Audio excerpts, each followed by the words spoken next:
مصورين هذول المنطقة.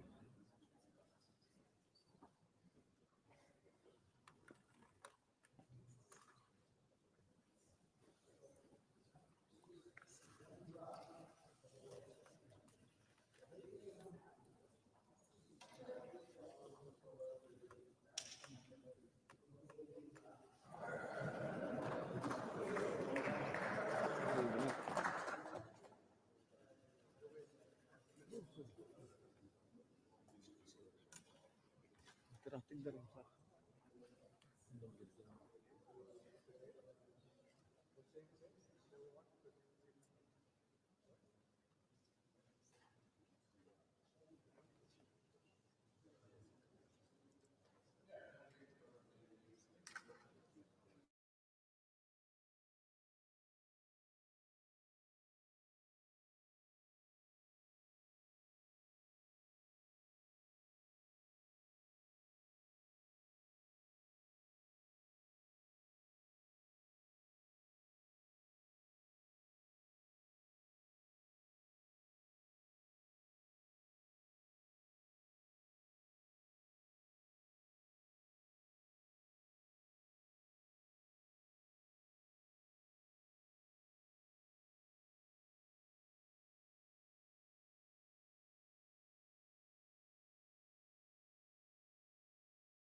And the profits all go to the United States, and also the firms used to do the building, most of them, a lot of them, and the equipment purchase is made in the United States. So it's been an amazing relationship.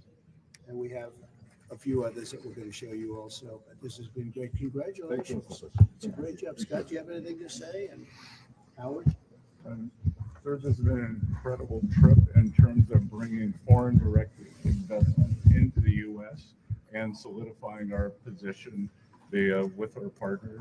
And seeing you with these leaders over the past 3 days has been an incredible experience. And it's going to enhance the partnership and grow the U.S. economy. So peace and prosperity. But I only got one drop. Right? One drop. But it's high quality. We're working on a barrel. We'll send you a better. So the AI industrial revolution is coming to the world, and it needs power. And so our focus is going to be to dramatically increase the power production in America. We're going to bring our partners with us. We're going to do it together, and we're going to try to double the power capacity of the United States of America under your leadership. So this is incredibly exciting. Well, you saw what was presented last night, and there's nothing like that anywhere in the world, and the United States is the big beneficiary, and now they're also moving into many sites like what you saw last night, and actually it'll actually even be bigger. And we have many of those already committed and going forward. Some of them have already started, and we've got their permits in record time. Otherwise, it would be years and years waiting. Their permits are already gotten. In fact, a couple of them that you know very well, the biggest in the business, said we can't believe it, we have a permit to build an electric plant, and we got it in very short order. So it's really been amazing. And we're going to go through a list of a couple of different groups, and you're going to see some incredible investment going back into the U.S.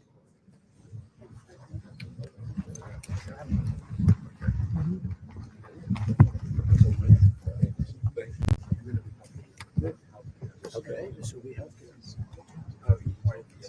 Nice to see you. My colleague's Tom, you know him? He's from Senegal. Yes, okay. I'm from Oracle. I want us to say hello to Larry. Exactly. Please say hello. Great one. Linus, Can we let them come over here? of course. Please, Why don't you stand right here where you can see? let's bring the press closer. You want to get over here, Marty? You see Marty, they get scared.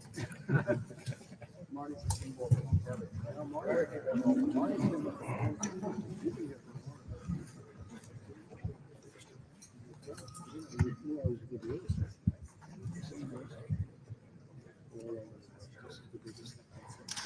Yeah, you could come over here. Go ahead if you like.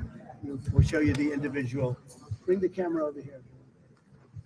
Is that okay, Doug? Absolutely, sir. Thank you, Marty. Where's the full camera? Right here in the middle. Yeah. Where's the full camera, Peter? Full camera.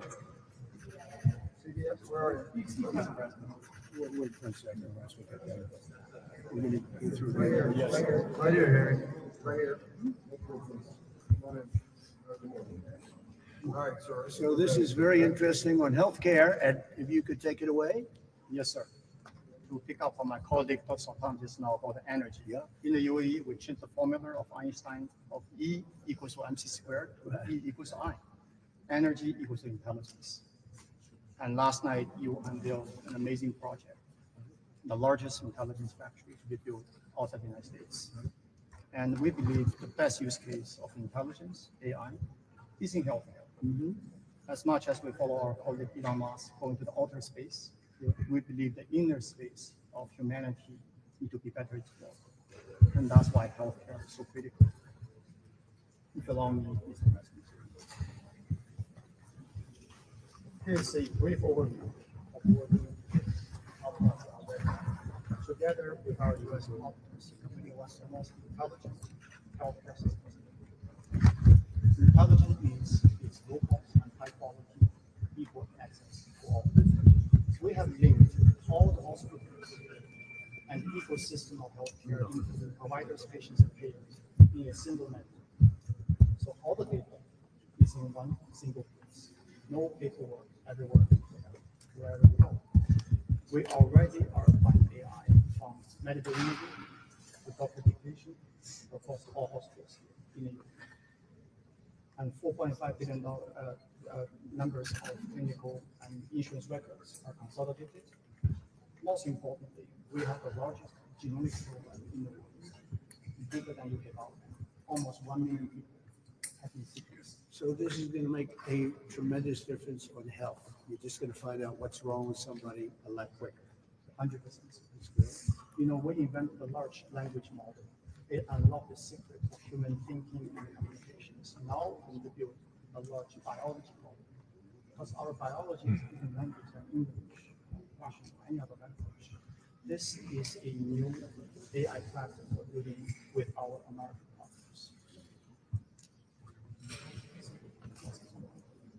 I was just gonna introduce Cleveland Clinic is here, and a gentleman from Morocco representing Larry Ellison and food.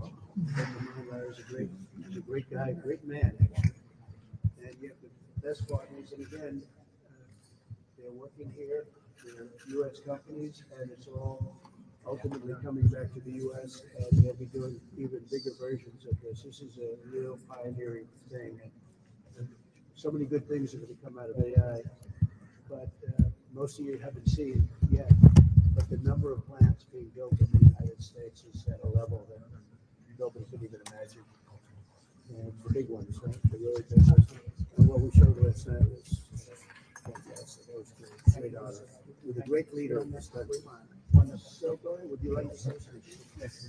Tommy Heinrich from Cleveland Clinic.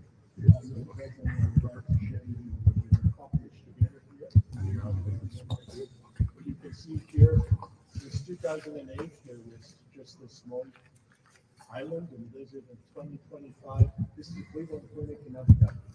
It's all, That's some difference. yeah, 4 million square foot facility that is transformed healthcare in this part of the world. So now, 10 years since the opening, it has become the best hospital here in the region, and people from the region from all over the place come to experience the best of U.S. healthcare that is available here in the United States. And AI is going to really take it over, right? And AI is going to earlier, with this is going to get even better, scalable, and then available to people in the United States as well as here in the UAE and ultimately all over the world. And that's why the collaboration with Oracle is so important.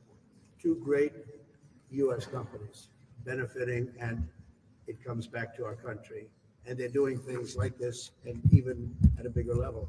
Go ahead, Phil. Yeah, thank you very much. It's a tremendous honor to partner with the Cleveland Clinic and G42. This AI platform that we're rolling out in the United States and in Abu Dhabi here at the Cleveland Clinic is not just about making it a little bit better. It's about making things dramatically better, reinventing healthcare, reinventing the technology around healthcare, and bending the cost curve down. When people get sick, by knowing what's wrong with them far more quickly, and then perhaps even more importantly, keeping them from getting sick in the first place. And the answer is aggregating all of this data. And again, we're just honored and thank you, Mr. President, for all the support to make this possible. I'm just thinking, we have a president of the United States doing the selling.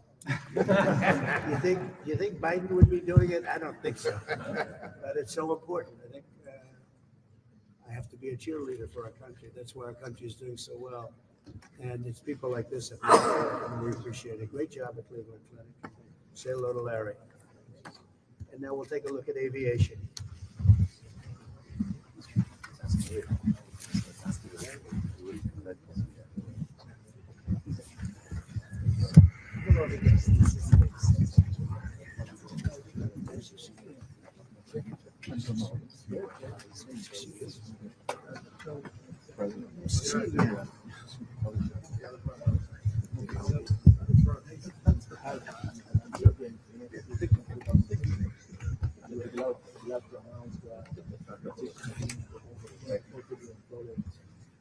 Products and services that are coming from the USA with our partners like Boeing, RTX, and other world-class partners from the USA. One of the most important things that this is going to include more than $60 billion worth of income and create jobs, over 12,000 jobs in the USA. We're glad with this relationship. It's been an impressive relationship with Etihad and Boeing and GE.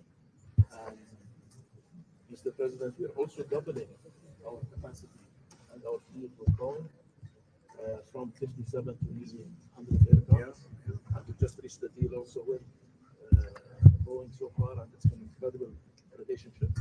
Maybe you want to say some few words, Mr. President? Strategic partnership with Etihad as well as with Emirates and Flight. We appreciate your support and leadership. We look forward to basically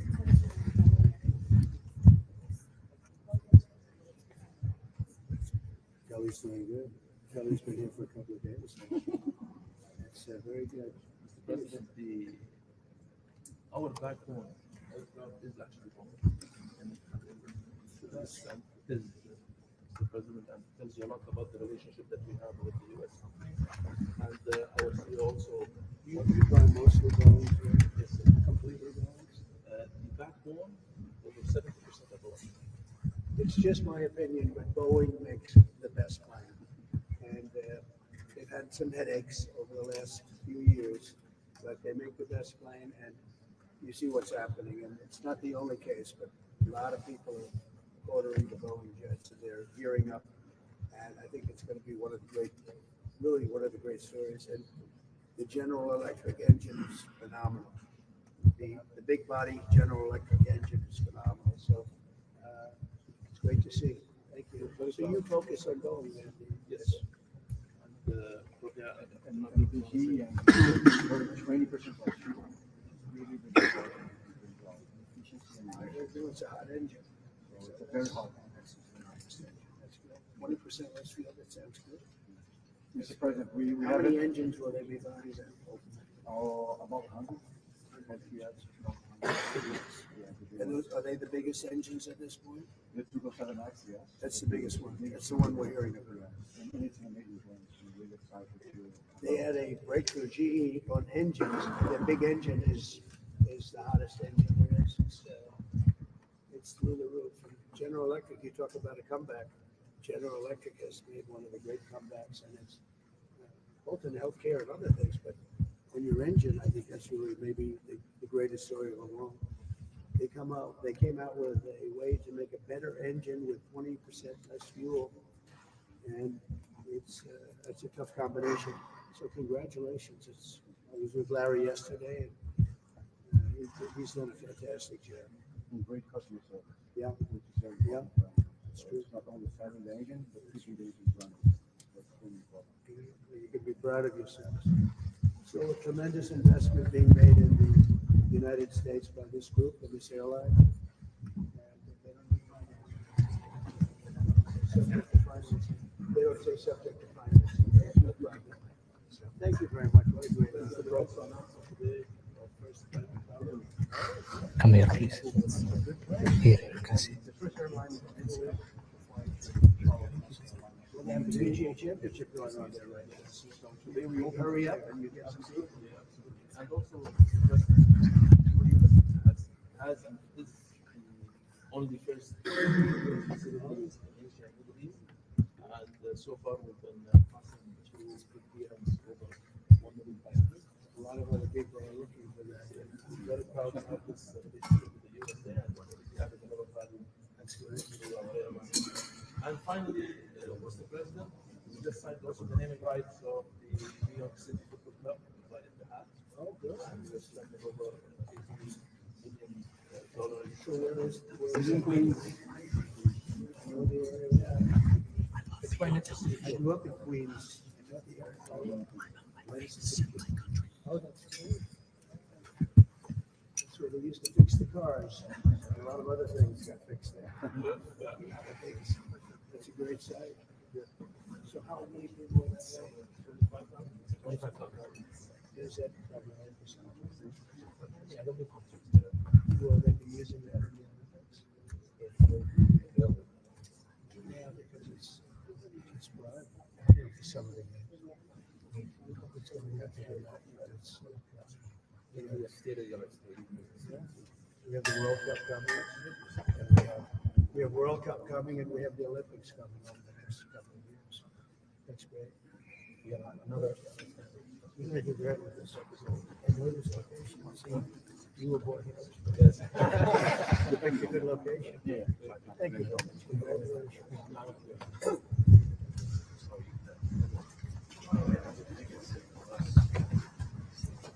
Please.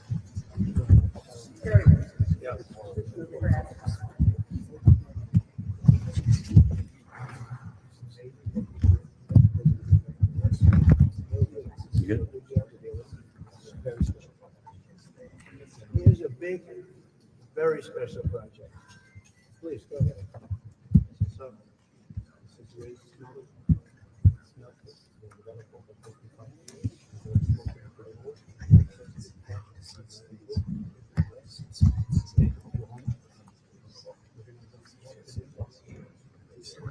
Investing $4 billion in Oklahoma, Doug. So if you want to move after you finish with the camera stuff, get a part-time job. I don't think you're going to be giving up the camera. Go ahead.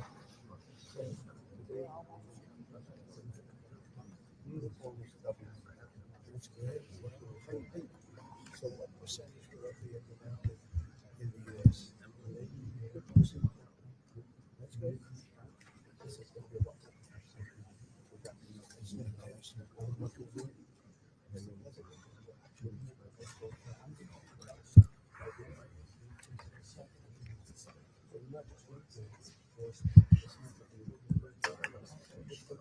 So how much will you be spending in the U.S. to make your plans bigger?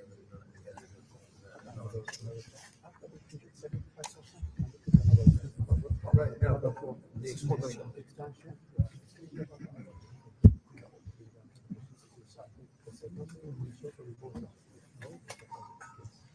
See, they're doing all of this work in the U.S. with the aluminum. They do a lot of aluminum here, but if they do it here, they have to pay a big tariff to send it in. So you know what they're doing? They're building a big plant in the U.S. There's no tariff. we're exporting 700,000 tons. Now we're going to make it in the US. That's it. We're going to make it in the U.S. then, so it's amazing. It's Great. It's 4,000 jobs.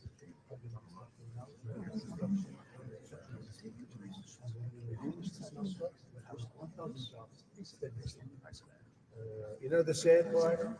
Whoever's next president, let's just say whoever's the next president is going to say, what a great job they did. Look, I built all these plants, I built all these factories. Going to finish it fast. Look at that.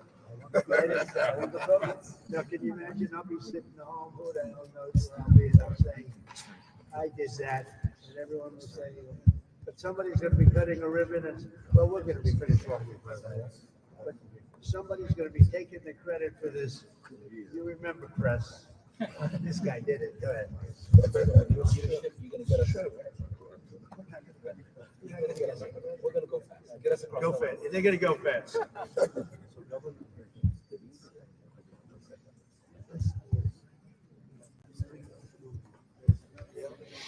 So it's high end. This is all high end. This is premium. How do you define premium?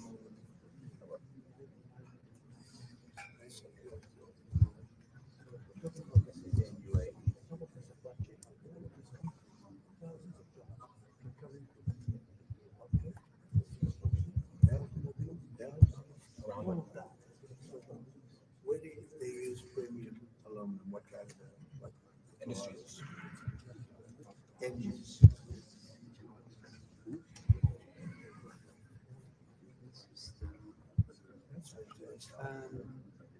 That's where the end of it. That's not this.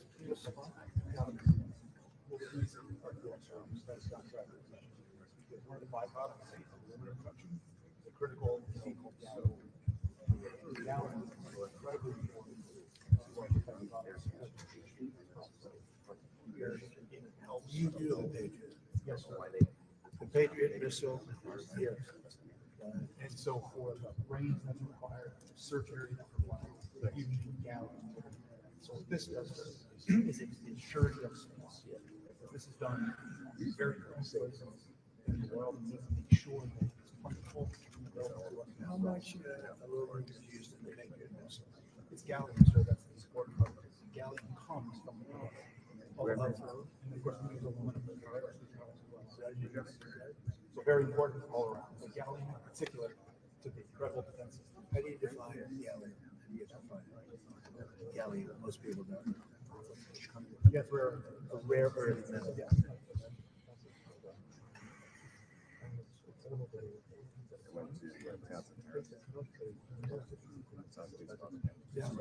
It can come from many locations, I would imagine.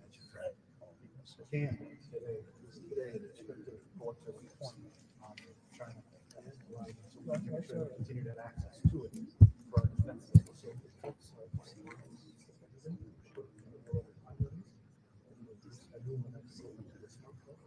That comes out. When will you be finished with this? Probably in another couple of years. 2 years.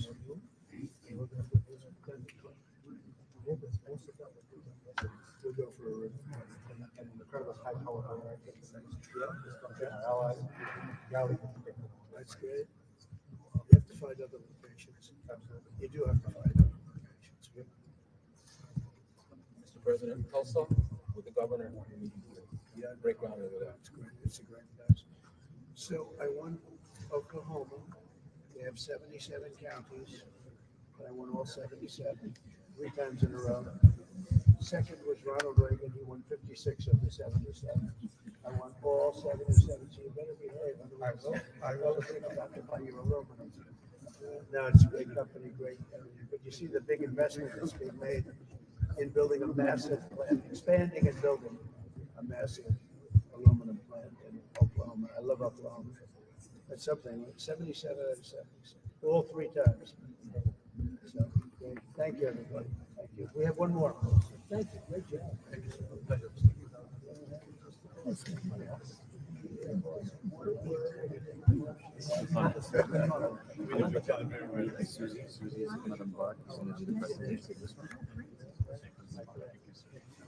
Yes, I see it now.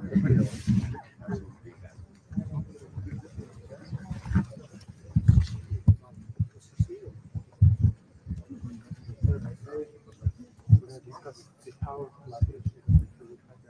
The great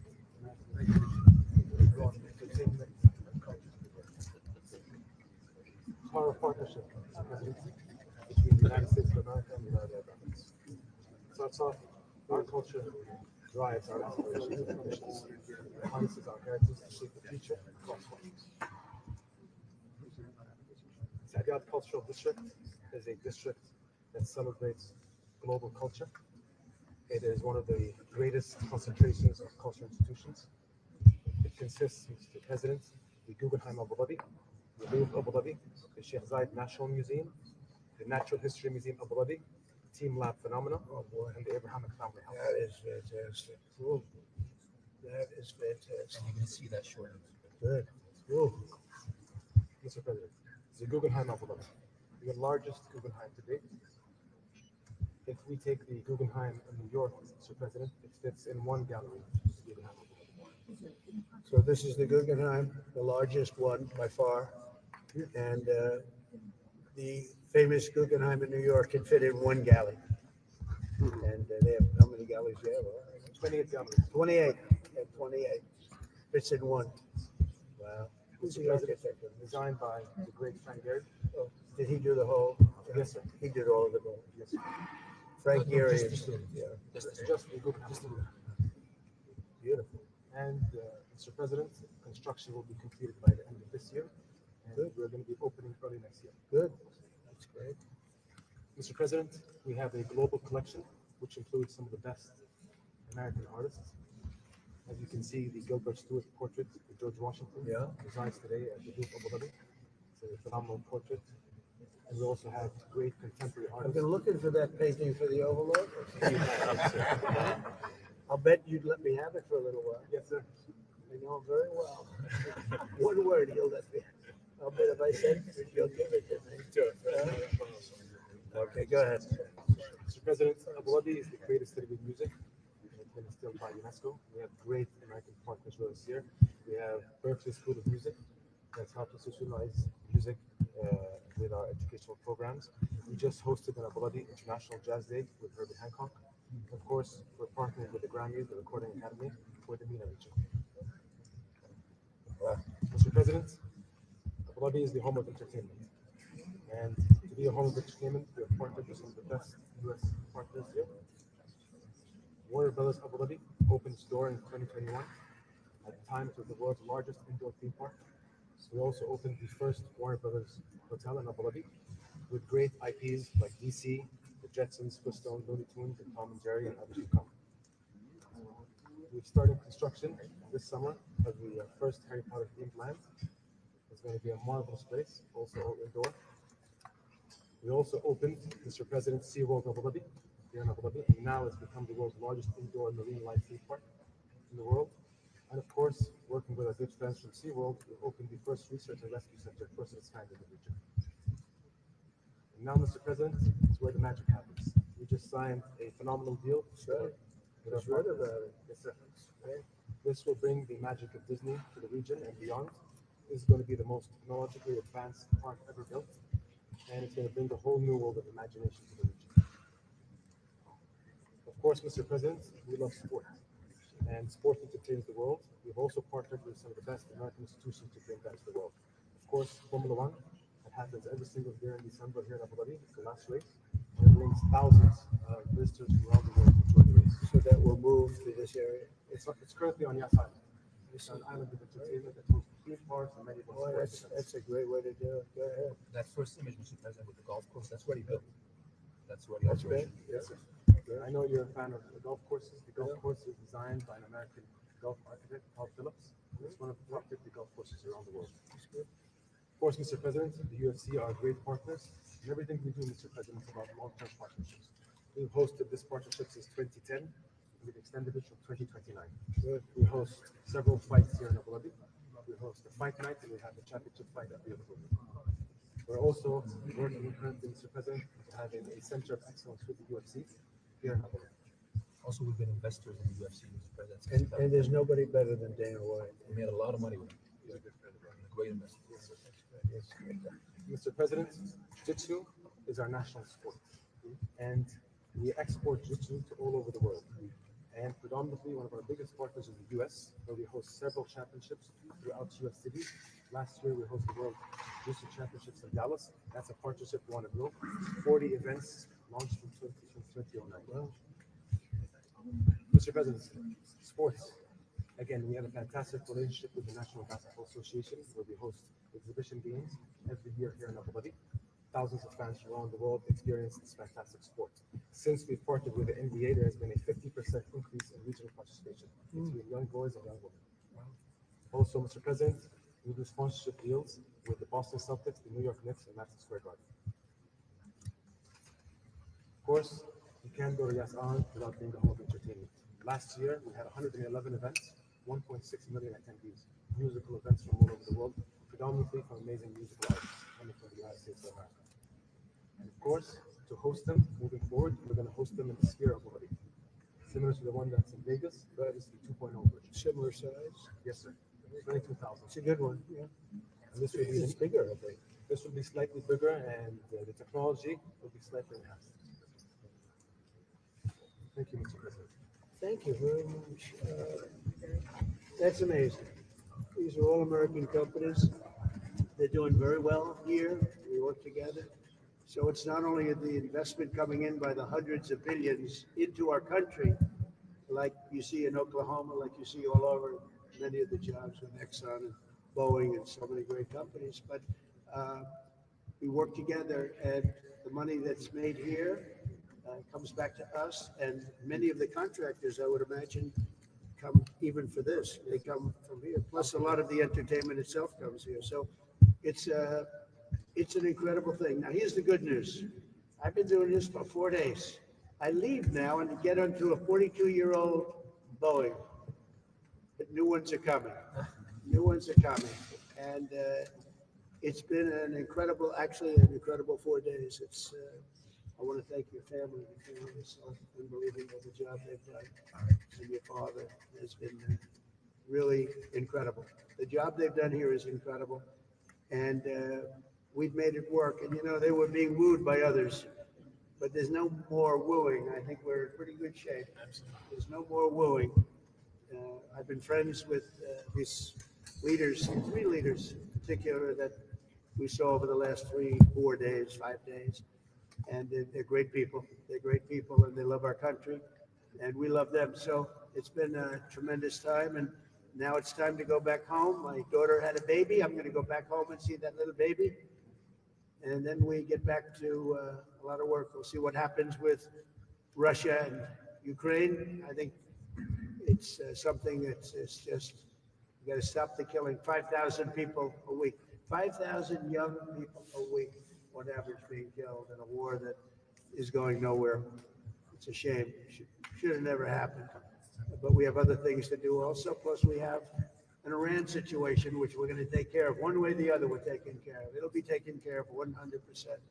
It'll be done nicely or not nicely. And the not nicely is not a good thing for them. And I think we're talking to them, and I think they've come a long way. So I just want to thank, the media's been very fair, I have to say. And they realize the importance of what we've done here. And it really is, and it's an honor. And it's sort of easy for me because I know the people. I've known them. I've known your father for a lot longer than I've been in politics, because I did have another life. That was a very good life and a very successful life. But this is something that's really successful because we're doing it for 325 million people. And the United States now is the hottest country anywhere in the world. And you see that even with enlistments, military enlistments setting records. 6 months ago, you couldn't get anybody to go into the military, and so many other things. So we're just doing great.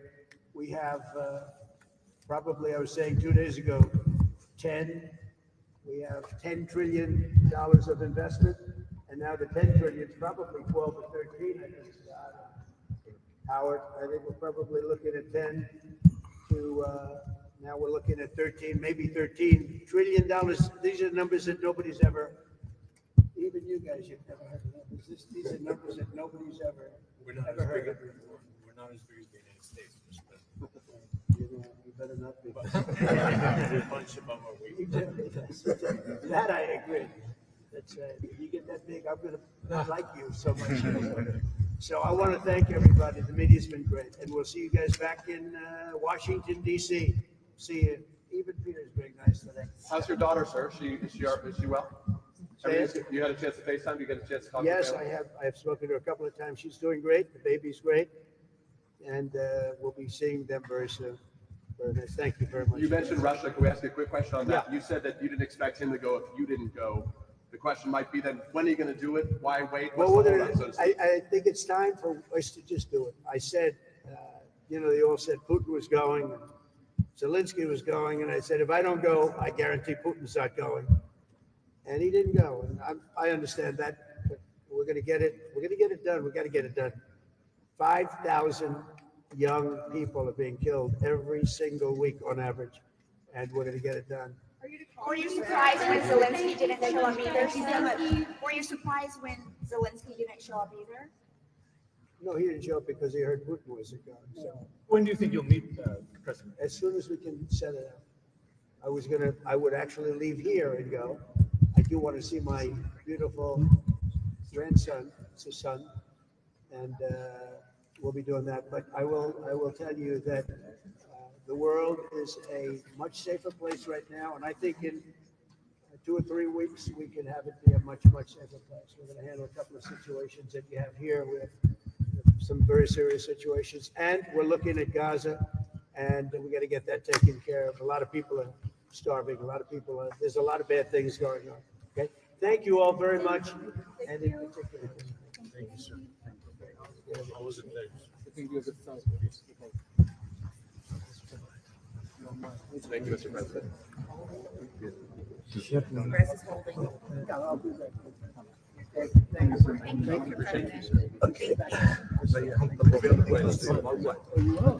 I'll see you there. Press is holding. Okay, where do you want us to go? I think it's gone.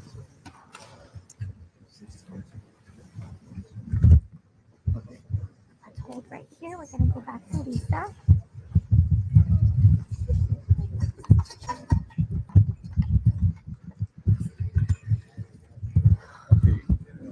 US, please be on a side.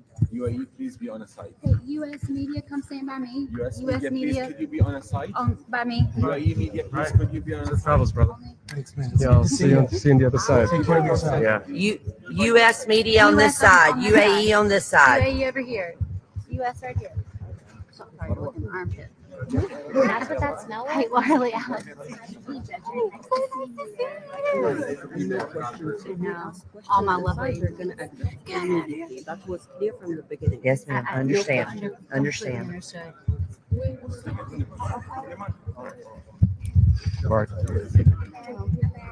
Who is this? All right, what, no, we're just going in now? Our game plan is when they are ready for us, we'll go into the round table. We have a divided area for the American media. Please watch your step and follow this team to our spot. Stay together. And then after the round table, we'll go to cars and we'll go to the stadium. Have a separate entrance on the left. We're on the left and he's also on the left. Okay, And we're ready? okay. Here, go ahead. I got three.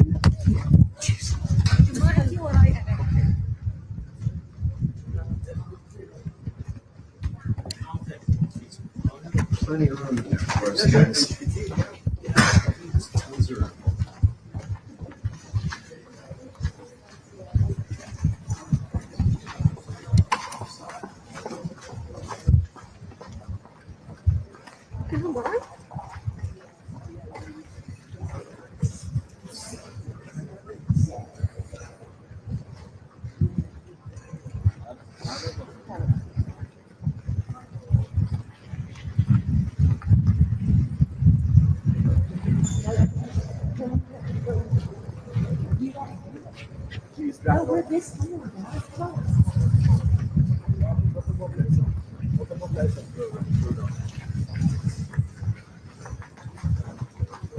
Watch your step, watch your step, watch your step, watch your step.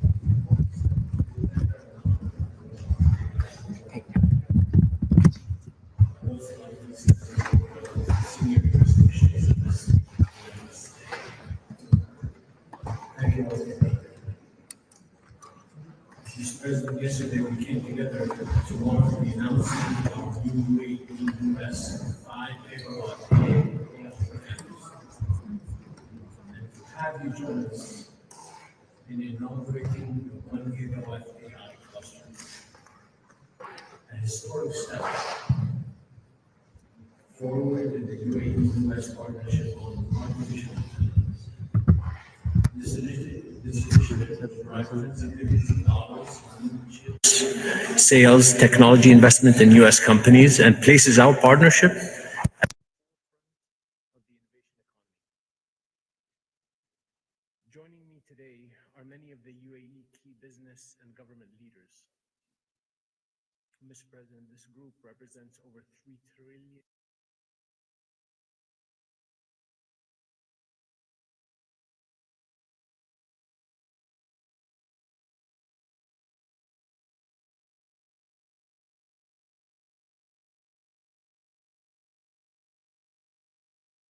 Last year.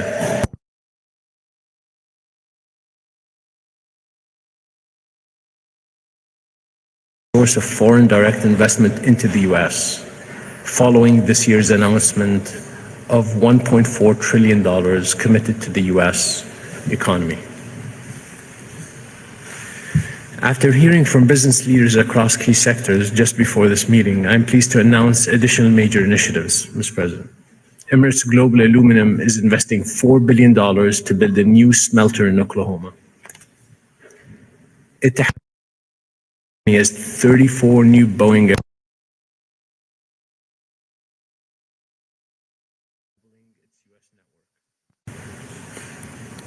ADNOC and XRG are committing tens of billions of dollars to expand U.S. energy infrastructure. And in healthcare, M42 is partnering with Oracle and the Cleveland Clinic to launch an AI platform that will transform patient care. These projects stand as a testament to our shared vision for innovation and growth. Mr. President, the UAE deeply values its strategic partnership with the United States. Like you, we believe in thinking big and moving fast. We are proud of what we have built together and look forward to what comes next. Thank you. Thank you very much, and it's an honor to be with so many great business people and friends of mine from this area and from back in the United States. You came, and it's an honor that you did. This has been an amazing 4-day period. I think like none other. There's never been anything like it, actually. And I'm quoting sources that don't particularly prefer me. There has not been anything like what we've done in the last 4 days. But I want to thank His Highness, and I want to also thank His Highness Sheikh Tahnoon for welcoming us to this beautiful, beautiful palace, beautiful place, just generally. Thank you all. Thank you very much. It was very exciting. I also want to recognize all of the officials here from the area, as well as the many extraordinary business leaders with us today. We have some of the biggest business leaders, and they've been here over the last couple of days. And, you know, there's a great relationship with Saudi Arabia, Qatar, and UAE. There's great friendships. I can tell you that at the top level, the relationship and friendship is good. It's a really unified Middle East. It's something that we haven't seen. The U.S. was absent for 4 years. We didn't really know too much what we were doing for 4 years, and things were not going good. Other people were courting the Middle East, but they won't even waste their time in courting them any longer.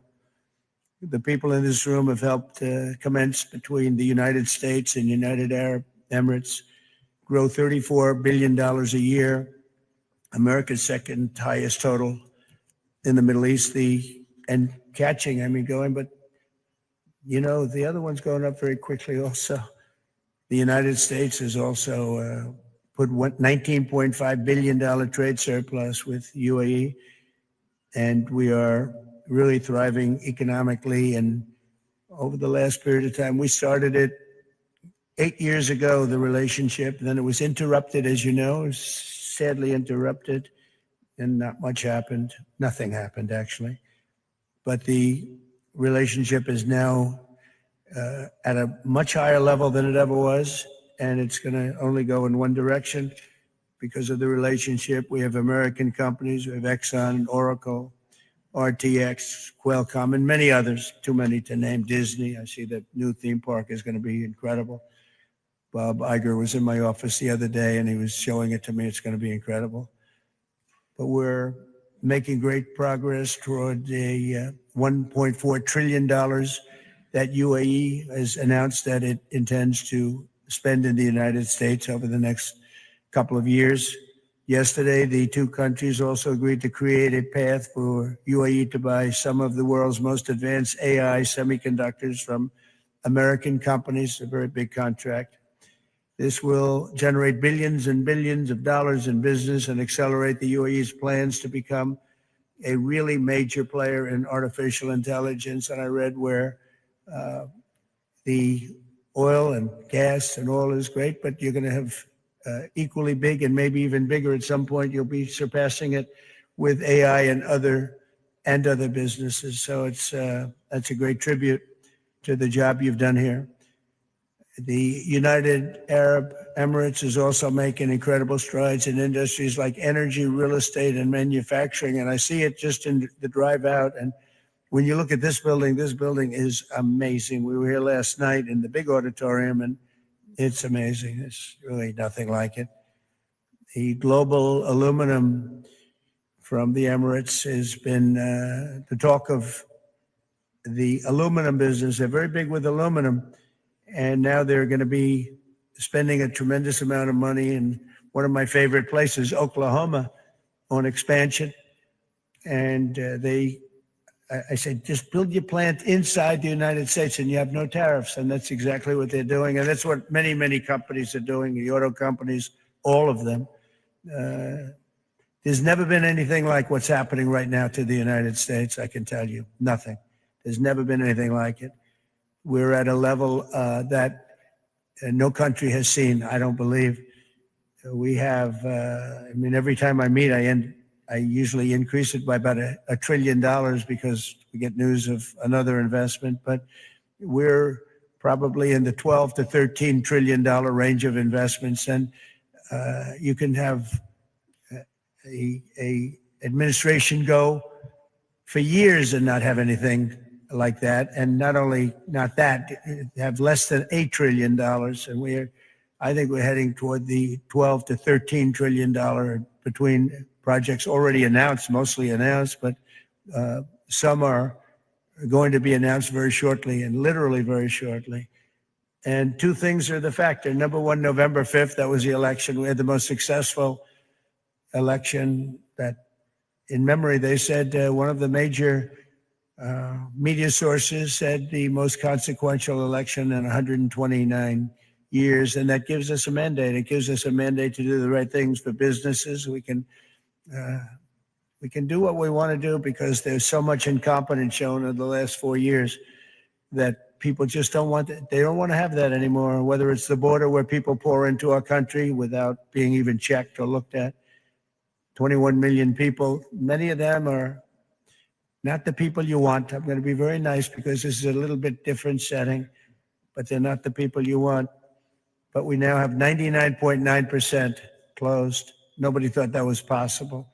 We had a very successful border the first time. I won the election the first time in 2016 because of the border. We made it very good, very fast, but now it's even at a new level because I built hundreds of miles of wall, which we didn't have in the first election because I hadn't started that yet.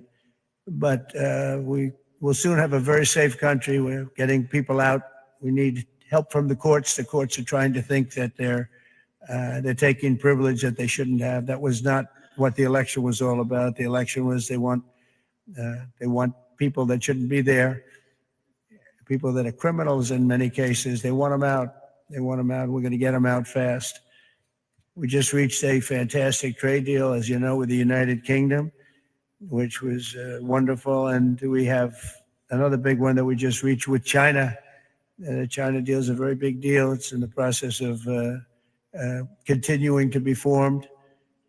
but they wanted to make that deal very badly. And we have, at the same time, 150 countries that want to make a deal, but you're not able to see that many countries. So at a certain point over the next 2 to 3 weeks, I think Scott and Howard will be sending letters out, essentially telling people, it would be very fair, but we'll be telling people what they'll be paying to do business in the United States. So essentially be paying to be doing business in the United States. I guess you could say they could appeal it, but for the most part, I think we're going to be very fair. But it's not possible to meet the number of people that want to see us. And but this was coming to UAE was very important. Coming to Saudi Arabia and Qatar was very important to me because of personal relationships that I had, maybe more than anything else. So it's been an amazing period of time. People have said very, very, I mean, I don't know, we're developing a lot of fans, but people have said they've never seen anything like's taken place over the last 4 days in terms of investment, in terms of the kind of money coming back into the United States. And all that money, the money is a nice word, but it's really jobs. We have jobs that are at a level that we very soon will not be able to, nobody can duplicate it.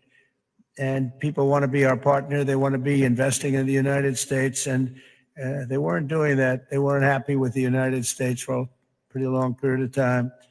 So we've done something that I'm very proud of. We'll be heading back now, and I look forward to that. We'll go back to DC. I just had a little announcement of a beautiful grandchild, a boy, Tiffany and Michael. So we're very excited about that. I look forward to that. I probably should have left yesterday, but I couldn't disappoint you. Your father would have been extremely upset with me, and you would have been more upset. He would have understood. We had such a beautiful evening, and they planned it so beautifully. I said, I'm going to have to wait just a little bit. But the way we were treated by your family, the way we were treated by Qatar, Saudi Arabia, and others has just been so I'm very proud to be representing the United States of America. And thank you all for being here. And media, thank you very much. You've been very fair. Thank you very much.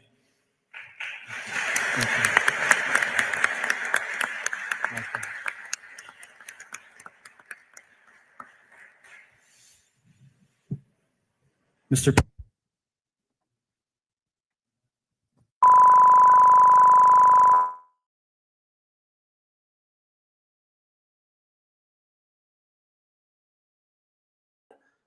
Pero ahí están negociando o están empezando a negociar y plantean incluso que si ellos llegan a un alto al fuego, el alto fuego técnico que dice Zelensky se puede aceptar. ¿En qué punto estamos? La fotografía sale movida, ¿no? Da la sensación que, bueno, además que están ocurriendo cosas cada media hora y con las diferentes reuniones que están teniendo lugar ahora. No sé, yo leía estos días los primeros titulares ayer y tal, diciendo más o menos que los medios, o sea, señalan a los medios a Putin no quiere venir, no quiere hacer la paz. Ha sido una jugada, una puesta en escena, me da la sensación, de Zelensky un poco retando a Putin, ¿no? Pero no es el momento de retar a Pero Putin. la cumbre la convocó Putin. La cumbre la convocó. El sábado al domingo a la 1 de la madrugada. Estábamos nosotros en directo. Sí. La cumbre la convoca Putin. Sí. Otra cosa es que no vaya él, pero la cumbre para iniciar las negociaciones que se quedaron en 2022. La convoca Putin. Con estos equipos de la parte rusa. Es decir, la parte rusa que fue en 2022 era esta. Es cierto. Lo que pasa es que eran prácticamente los mismos nombres. Al mismo tiempo, la relación Trump-Putin, que parece que Trump, las declaraciones de ayer, de decir que si no va Putin, no va él, no va él, no va Putin. O sea, ahí es donde no se va a empieza... alcanzar nada hasta que ellos hablen. Exacto, hasta que hablen. Está poniendo a Zelensky en el extremo de la mesa. Total. Me ha extrañado también la reacción de Erdogan, porque es muy fuerte, es ir incluso, vamos, muchísimo más allá de Trump, incluso ha aceptado, ¿no?, Crimea. Pero Erdogan se plantea incluso para cuestionar Crimea y no me extraña que Zelensky esté contento con él. O sea, yo creo que, bueno, que aquí no se va a mover nada. Puede haber unos avances hoy, sí es posible que logren a lo mejor un pequeño acuerdo de algún acuerdo de paz temporal, no sé, cese el fuego temporal. Pero lo gordo viene siempre con Trump y Putin, ¿no? Y yo creo que lo llevan insistiendo ya bastante. El error yo creo que también está aquí en la contraofensiva que está ejerciendo en este momento la Unión Europea de una carrera loca hacia la amenaza a Rusia, ¿no? O sea, la Unión Europea ha metido la pata completamente y Estados Unidos también en toda su estrategia con Rusia desde el Maidán, o sea, desde el 2014 hasta hoy. Y ha sido un continuo, ha fallado los acuerdos de Minsk, ha fallado incluso la paz en Estambul.